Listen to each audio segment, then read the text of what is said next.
Good morning बच्चों। आज हम आपकी वर्कशीट नंबर 68 जो आपके हिस्ट्री के सेकंड चैप्टर यूरोप में समाजवाद एवं रूसी क्रांति में से आई है। इसमें मतलब आपको छोटे छोटे पैराग्राफ, क्योंकि ये रूसी क्रांति मुश्किल चैप्टर है, लेकिन इन्होंने थोड़े थोड़े हिस्से चैप्टर के लेकर आपको समझाने की कोशिश कर रहे हैं। तो ये आपको समझ आ जाएगा इजीली अगर आप हर पैराग्राफ को ध्यान से पढ़ोगे और उनके आंसर दोगे। तो लगभग सभी जो मतलब ये उस टाइम की बात है यूरोप महाद्वीप की, जब 19वीं शताब्दी में वहां पे औद्योगिक क्रांति आई थी।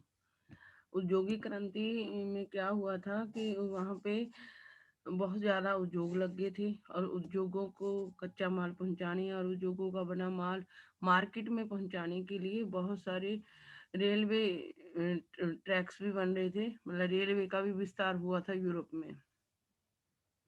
और जब ये उद्योग नए नए जब कहीं उद्योग लगता है तो उद्योग में काम करने वाले लोग भी उद्योग के आसपास बस जाते हैं, तो शहर बन जाता है। तो नए नए शहर बस रहे थे और उद्योग लग रहे थे। इसलिए उद्योगों में उद्योग लगने के कारण जितने भी औरतें थी, बच्चे थी, पुरुष थे, वो सारे उद्योगों में काम करने लगे थे। वो सारा दिन मतलब ज़्यादा लंबे समय के लिए वो उद्योगों में काम करते थे, और लेकिन मजदूरी उनको कम मिलती थी। काम करने के घंटे उद्योगों में ज़्यादा थे, लेकिन मजदूरी कम मिलती थी। और उस समय जब मजदूरी कम थी लोगों के पास, तो क्या होता था, लोगों के पास खरीदने की शक्ति कम थी, जिसके कारण उद्योगों में बनी वस्तुएं पूरी जितनी बनती थी वो उतनी लोग खरीद नहीं पाते थे, जिसके कारण उद्योगों का बना हुआ माल का जब ज्यादा हो जाता था, उसकी मांग कम हो जाती थी, तो कुछ दिनों के लिए उद्योग बंद करने पड़ते थे। तो क्या हो जाता था, बेरोजगारी फैल जाती थी। और वो मतलब जो मजदूर होते थे उसमें काम करने वाले उद्योगों में, उनकी जो हालत थी वो बहुत खराब हो जाती थी। मतलब उद्योगपति अपना पैसा कमाने में लगे रहते थे, उनको कोई मतलब नहीं था कि मजदूरों की स्थिति कैसी है। लेकिन उस समय पूंजीवाद था। पूंजीवाद का मतलब होता है कि जो पूंजी पैसे वाले लोग होते हैं, वो जैसे उद्योगों द्वारा या किसी और तरीके से अपने पैसे को दुगना तिगना करने में लगे होते हैं, बढ़ाने में लगे हुए होते हैं। वो नहीं सोचते कि मजदूर ही हमारे पैसे को दुगना तिगना कर रहे हैं। वो उनकी हालत की तरफ ध्यान नहीं देते। लेकिन बहुत सारे जो आपने इस चैप्टर के स्टार्टिंग में रेडिकल उदारवादियों के बारे में पढ़ा है, रूढ़िवादियों के बारे में पढ़ा है। तो रेडिकल और उदारवादी चाहते थे ऐसे समाज में बदलाव। वो भी खुद अमीर आदमी थे और उनके भी अपने उन्होंने जो पैसा कमाया था वह व्यापार और औद्योगिक व्यवसायों के द्वारा ही कमाया था। तो वो आगे भी कमाना चाहते थे। वो कह रहे थे अगर हम जो हमें पैसा कमा कर दे रहा है मजदूर, उसकी हालत को नहीं सुधारेंगे तो जो ये औद्योगिक व्यवसाय है वो सही तरीके से नहीं चल पाएंगे। तो ये भी रेडिकल और उदारवादी भी बड़े बड़े पैसे वाले लोग थे। इन्होंने कैसे कमाया था, व्यापार और औद्योगिक व्यवसाय करके पैसा कमाया था। और इनके पास काफी संपत्ति थी और इनके पास बहुत सारे लोग नौकरी करते थे, उदारवादियों और रेडिकलों के बाद। और लेकिन ये औद्योगिक जो उद्योगपति थे रेडिकल और उदारवादी, ये चाहते थे कि ये प्रयास आगे होता रहना चाहिए। ये अपनी मतलब अपना प्रॉफिट बढ़ाना चाहते थे। उन्हें लगता था कि अगर मजदूर स्वस्थ हों और नागरिक पढ़े लिखे हों तो इस व्यवस्था का भरपूर लाभ लिया जा सकता है। ये ऐसा क्यों कहते थे, अगर लोग स्वस्थ नहीं होंगे, लोग पढ़े लिखे नहीं होंगे, तो वो कुछ खरीदेंगे नहीं, उद्योगों का बना माल भी नहीं खरीद पाएंगे। तो ये क्या करते थे, जो जो इनकी ये मानना था कि सारे जो समाज में रहने वाला नागरिक है, चाहे मजदूर है, चाहे कोई भी है, वो पढ़ा लिखा होना चाहिए और मजदूर भी स्वस्थ होने चाहिए, ताकि वो ज्यादा काम कर सके उद्योगों में। मतलब कि उस समय उन जिस टाइम वहां पे यूरोप में उद्योग लगे थे, तो जिस जगह उद्योग लगा होता था वो वहां पे इतने लोग इकट्ठा हो जाते थे काम करने वाले, कि वहां जो रहने की स्थितियां होती थी वहां पे गंदगी होती थी, जिसके कारण मजदूर बीमार हो जाते थे। लेकिन रेडिकल और उदारवादियों ने सोचा कि अगर ये बीमार हो जाएंगे तो हमारे उद्योग बंद हो जाएंगे। तो फिर उन्होंने सोचा कि पहले मजदूरों की और समाज में रहने वाले लोगों की हालत सुधारनी होगी, तो ही उनके उद्योग चल सकेंगे और उनके उद्योगों में बनी हुई वस्तुएं बिक सकेंगी। जब ऐसी हालत होती है जो पूंजीवादी होता है, जब अमीर और अमीर होते जाते हैं और गरीब और गरीब हो जाते हैं। ये लोग जन्मजात मिलने वाले विशेषाधिकारों के विरुद्ध थे। ये तो आपने पहले शुरू में भी पढ़ा। उदारवादी और रेडिकल नहीं चाहते थे कि किसी को समाज में विशेष अधिकार मिले। व्यक्तिगत प्रयास, श्रम और उद्यमशीलता में उनका गहरा विश्वास था।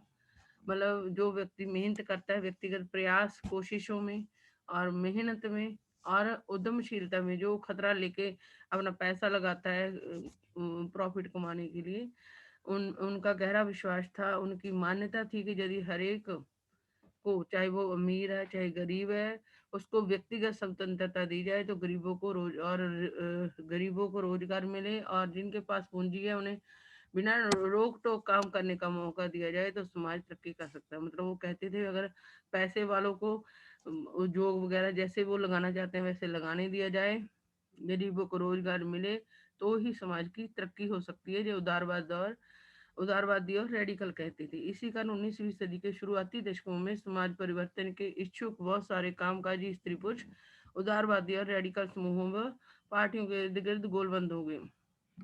जब इनकी सोच रेडिकल और उदारवादियों की लोगों को पता चली, जो काम करना चाहते थे, कि ये मतलब जो पुराने लोग थे जो वहाँ काम कर रहे थे उद्योगपति, तो वो तो मजदूरों की हालत की तरफ ध्यान नहीं देते थे, लेकिन इन्होंने दिया था। तो इसलिए काम करने वाले लोग ज्यादा इनकी तरफ खिंचे आ रहे थे कि ये हमें काम भी रोजगार भी देंगे, प्लस हमारी सेहत का भी ध्यान रखेंगे। तो इसलिए ज्यादा लोग रेडिकल और उदारवादी लोगों की तरफ के इर्द गिर्द इकट्ठा होने लगे। आगे हम क्वेश्चन पढ़ते हैं। पहला क्वेश्चन है, सही विकल्प का चयन कीजिए। इस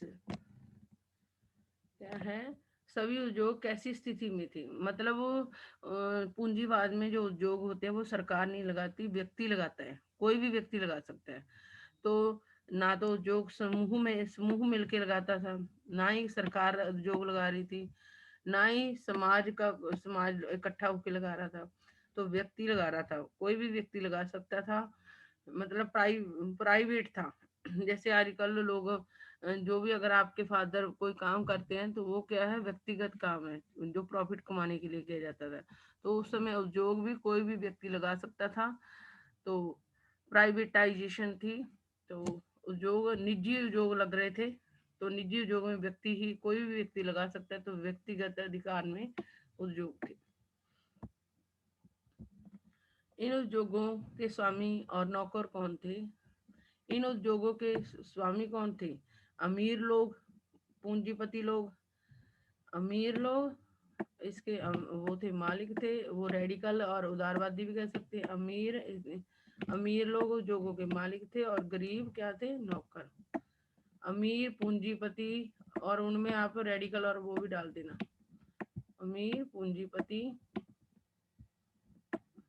अगर कोई गलती हो जाए तो भाई ठीक कर लेना। अमीर पूंजीपति और रेडिकल, जल्दबाजी में बना रही हूँ मैं सुबह सुबह ये वर्कशीट। रेडिकल उदारवादी मालिक थे।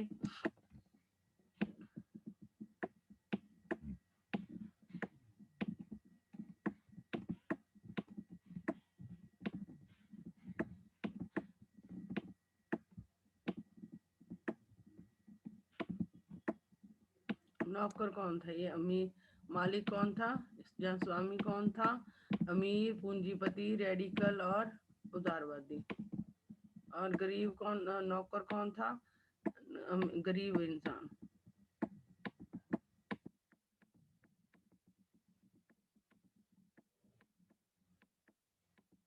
गरीब लोग।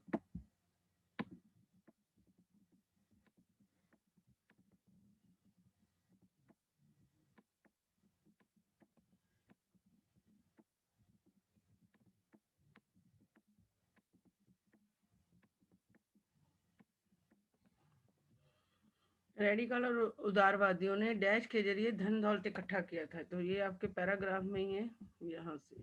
व्यापार जहाँ औद्योगिक व्यवसायों के जरिए, इस फिल इन द ब्लैंक्स में क्या आएगा, व्यापार और औद्योगिक व्यवसायों के जरिए धन दौलत इकट्ठा की थी। 19वीं सदी के शुरुआती दशकों में उदारवादी और रेडिकल समूहों के इर्द गिर्द कौन लोग गोलबंद होने लगे थे, जो काम करना चाहते थे। शुरुआती दशकों में यही लिखा ना इन्होंने, कहाँ पे है, शुरुआती दशकों में उदारवादी रेडिकलों के, तो ये आ जाएगा। शुरुआती दशकों में समाज परिवर्तन के इच्छुक, जो समाज में भी परिवर्तन चाहते थे, इच्छुक बहुत सारे कामकाजी जो काम भी करना चाहते, स्त्री पुरुष समाज परिवर्तन के इच्छुक बहुत सारे कामकाजी स्त्री पुरुष जो काम भी करना चाहते थे और साफ सुथरी स्थितियों में काम करना चाहते थे, वो लोग रेडिकल और उदारवादियों के समूहों और पार्टियों के इर्द गिर्द गोलबंद होने लगे थे। आगे है, इसका मैं आपको आंसर देती हूँ। 19वीं सदी के शुरुआती दशकों में उदारवादी और रेडिकल समूहों के इर्द गिर्द हो गया। रेडिकल और उदारवादियों के प्रमुख विचार क्या थे, आप इन विचारों से क्यों सहमत या असहमत हैं? इसका आंसर ये है, रेडिकल और उदारवादियों के मुख्य विचार हैं कि अगर लगातार उद्योगों से धन दौलत कमाने हैं तो इसके लिए मजदूरों की आवश्यकता है। नंबर 2, उनको पता था अगर उद्योगों से ही उनका पैसा बढ़ रहा था तो उद्योग तो चलाने पड़ेंगे। उद्योग चलाने के लिए कौन काम करता है, मजदूर। तो रेडिकल और उदारवादियों को समझ आ चुकी थी कि अगर उद्योग लगातार चलाकर कमाई करनी है तो मजदूरों का भी ध्यान रखना होगा। तो अगर हमने मजदूरों को लंबे समय तक चलाना है तो इसके लिए मजदूर स्वस्थ होने चाहिए और पढ़े लिखे होने चाहिए, तो इस व्यवस्था का पूरा लाभ लिया जा सकता है। उनका ये विचार था। उनकी मान्यता ये भी थी कि यदि हर एक को व्यक्तिगत स्वतंत्रता दी जाए, गरीबों को रोजगार मिले और जिनके पास पूंजी है उन्हें बिना रोक टोक के काम करने का मौका दिया जाए तो समाज तरक्की कर सकता है। तो रेडिकल और उदारवादियों की कही बातें सही है, क्योंकि अगर उद्योगों को सही ढंग से चलाना है तो मजदूरों का स्वस्थ और पढ़ा लिखा होना जरूरी है। ये स्वस्थ कर लेना ओनली आप लोग, उद्योगों का मजदूरों का स्वस्थ और पढ़ा लिखा होना जरूरी है। यह बात भी सही है कि उद्योगपतियों का मुनाफा मजदूरों की मेहनत से पैदा होता है, तो पूंजीपतियों को अगर लगातार अपना मुनाफा बनाए रखना है तो उन्हें मजदूरों की तरफ भी ध्यान देना होगा।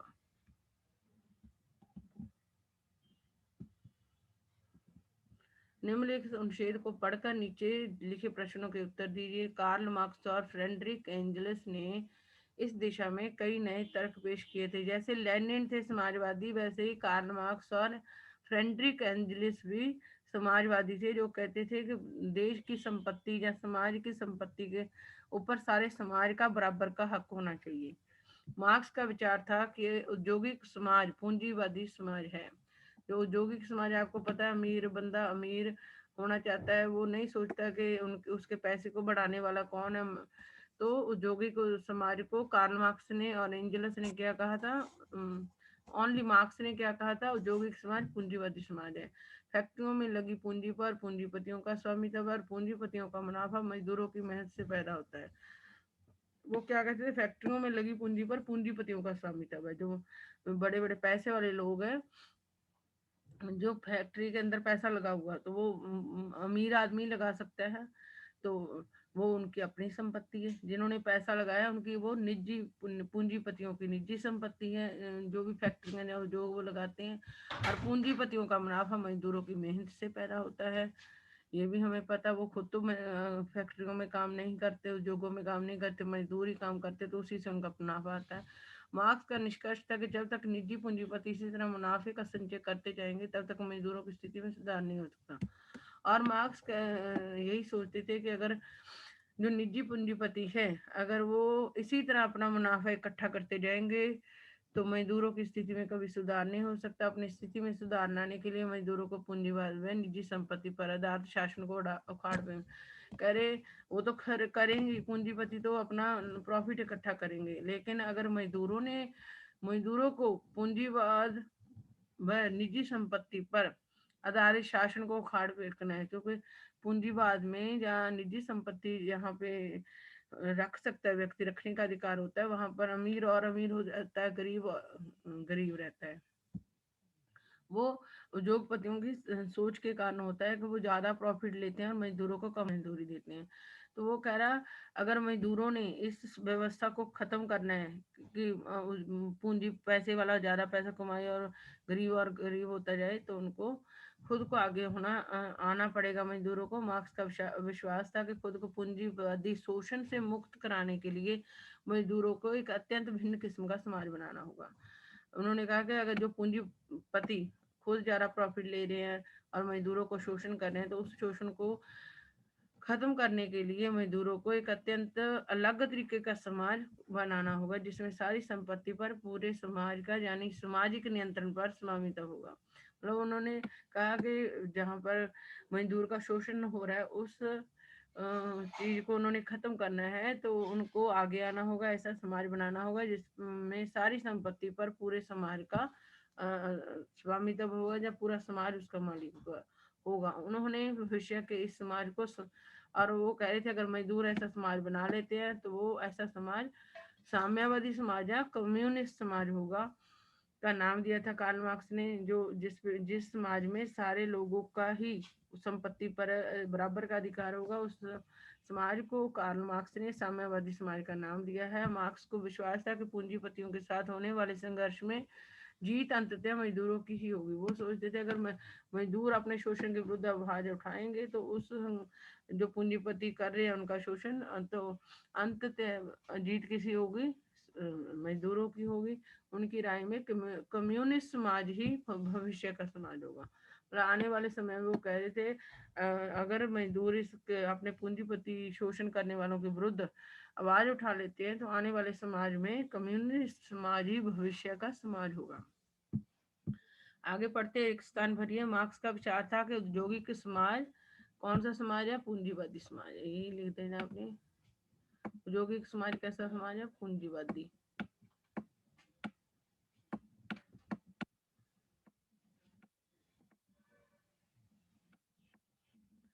सत्य लिखिए। पूंजीवादी समाज में उद्योगों पर मजदूरों का स्वामित्व होता नहीं, उल्टा है, गलत है। जो पूंजीवादी समाज में उद्योगों पर मजदूरों का स्वामित्व नहीं, गलत है ये।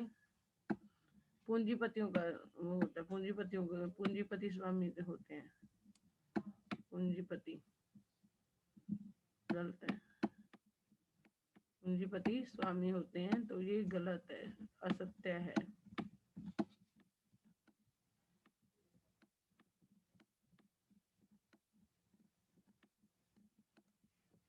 मार्क्स के अनुसार मजदूरों को एक भिन्न किस्म का समाज क्यों बनाना होगा? अगर उन्होंने अपने हो रहे पूंजीपति द्वारा हो रहे अपने शोषण को खत्म करना है। यहाँ पे भी आया था एक जगह, यहाँ खुद अगर उन्होंने मजदूरों ने पूंजीवादी शोषण से अपने आप को मुक्त करवाना है, तो कहाँ पे थे हम लोग? ये वाला मार्क्स के अनुसार मजदूरों को किस एक भिन्न किस्म का समाज क्यों बनाना होगा? क्योंकि अगर उन्होंने अपने आप को पूंजीवादी शोषण से मुक्त करवाना है। वाक्य को सही करके पुण्य लिखिए। मार्क्स को विश्वास था कि पूंजीपति ही मजदूरों के साथ होने वाले संघर्ष में अंततः जीतेंगे नहीं, गलत है। यहाँ पे मार्क्स का विश्वास था कि मजदूर ही, ये उल्टा हो जाएगा, मजदूर ही पूंजीपतियों के साथ होने वाले संघर्ष में, उल्टा हो जाएगा, यहाँ मजदूर आ जाएगा। मार्क्स को विश्वास था कि मजदूर ही, यहाँ पे पहले इसकी जगह पे मजदूर आ जाएगा।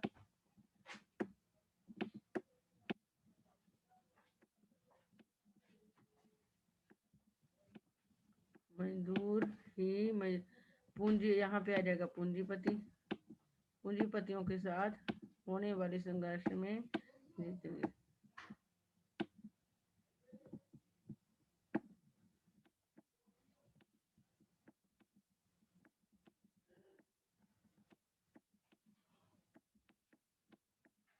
पूंजीपतियों के साथ होने वाले संघर्ष में अंततः जीतेंगे। मार्क्स और एंजल्स के अनुसार पूंजीपतियों का मुनाफा किसकी मेहनत से आता है? मजदूरों की।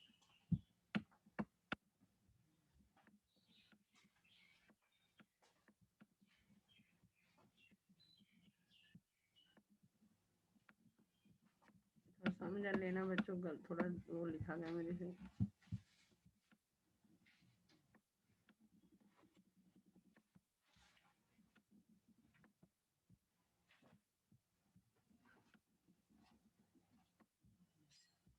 ये दूर हो। ये आसान थी आज की वर्कशीट, और आप लोग इसको 2-3 बार पैराग्राफ को पढ़ना।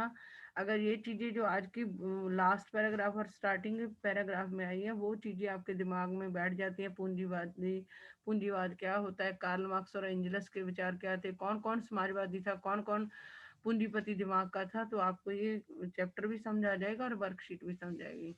और बच्चों, अगर मेरी वर्कशीट आपको अच्छी लगी हो तो इसको लाइक और सब्सक्राइब करना, मेरे चैनल को मत भूलना। तो थैंक यू बच्चों।